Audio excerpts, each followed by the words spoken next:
that the tariff on the border from Trump.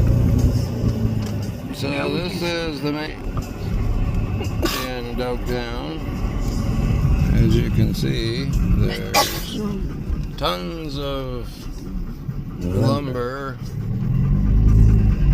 all prepared and ready, and it's not moving too fast. I would assume it's probably because of the battle with the tariffs. I think it's free trade though. Yeah, that's got a lot to do with it too, right? I didn't really understand what free trade was, but in between our... Yeah.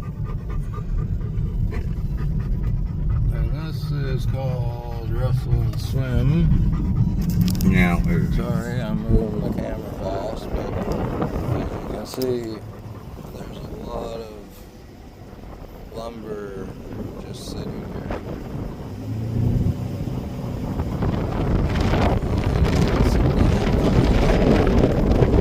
You need to have about 10 or 20 of those wraps there.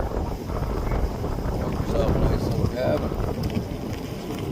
So, I'm gonna take a picture of the... man, I didn't believe it. Honest to fuck, I didn't know there was that much lumber in the yard up here like this. Fuck, Stevie, that blown me right away.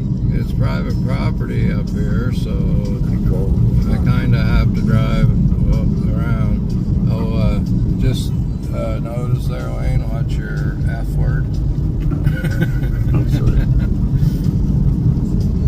But you know, my sakes alive.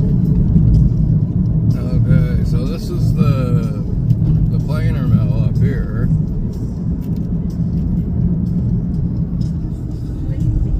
That's the planer mill. That used to be on the other side. Now, Wrestle and Swim was incorporated, I think, back in the 50s, wasn't it? Yeah. Pretty sure it was back in the 50s. And then they sold out too early. Yeah. And it pretty much employed Doaktown. And if you wasn't working at the mill,